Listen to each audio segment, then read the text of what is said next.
Pemungutan suara pemilu 2024 sesuai yang dijadwalkan pada 14 Februari, tinggal 161 hari lagi. Sejumlah tahapan pun telah dilakukan penyelenggara yaitu Komisi Pemilihan Umum. Mulai dari penyusunan peraturan KPU, pemutakhiran data pemilih, pendaftaran dan verifikasi peserta pemilu, dan pencalon DPD beserta caleg, dan terakhir pengumuman daftar calon sementara. Selain itu, secara nasional telah ditetapkan jumlah parpol yang mengikuti pemilu sebanyak 18 partai dan di Provinsi Sumatera Barat sebanyak 17 parpol. Hingga saat ini jumlah calon peserta yang memenuhi syarat sebanyak 831 orang. Dari data Kemendagri, daftar pemilih tetap atau DPT di Provinsi Sumatera Barat adalah 4.088.606 orang pemilih. Ketua KPU Sumbar Surya Evitriben menyebutkan, setelah diumumkannya di CS pada 19 hingga 28 Agustus lalu, KPU akan melakukan klarifikasi kembali ke parpol atas masukan dari masyarakat untuk kembali mendaftar calegnya sebelum ditetapkan daftar calon tetap pada 3 November mendatang. Yang berdasarkan tanggapan dan masukan masyarakat itu kemudian dilakukan klarifikasi oleh KPU melalui partai politik kepada calon yang diajukan oleh partai politik yang diberikan tanggapan oleh masyarakat. Sebelum nantinya dilakukan penetapan daftar calon tetap pemilu tahun 2024 ini tanggal 3 November 2023.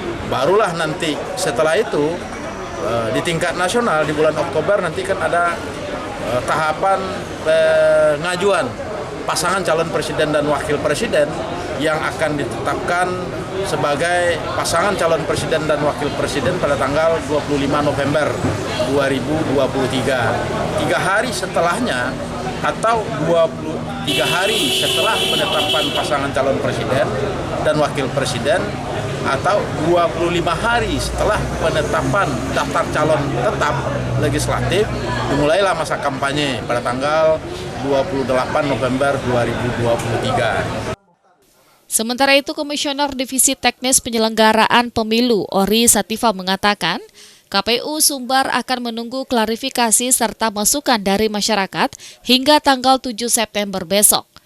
Di Sumbar sendiri tercatat ada 58 masukan terkait persyaratan administrasi caleg.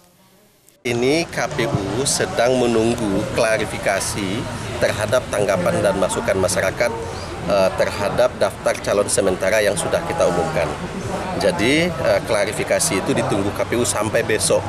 Sesuai dengan ketentuan pasal 253, ketika ada daftar calon sementara itu diberikan tanggapan dan masukan oleh masyarakat, maka KPU berkewajiban memberikan kesempatan kepada partai politik untuk mengklarifikasi daftar calon sementara yang mendapat tanggapan dan masukan masyarakat itu. Ada berapa masukan dan tanggapan dari masyarakat? Untuk di Sumbar ada 5 ya, dan untuk keseluruhan di Provinsi Sumatera Barat untuk KPU Kabupaten Kota juga totalnya 58. Rata-rata masukannya apa? Sebenarnya idealnya itu tanggapan dan masukan masyarakat itu kan terkait dengan persyaratan atau pemenuhan persyaratan administrasi caleg ketika dia maju menjadi calon anggota legislatif. Nah, tapi memang faktanya yang kita terima juga beragam. Ada yang tanggapan dan masukan masyarakat itu berupa dukungan terhadap caleg, ada juga yang menyatakan mundur dan lain-lain sebagainya. Selain tahapan resmi, baru-baru ini KPU Sumbar bersama Polda Sumbar dan semua unsur yang akan terlibat telah mendeklarasikan pemilu damai. Rande Kaputra, Padang TV.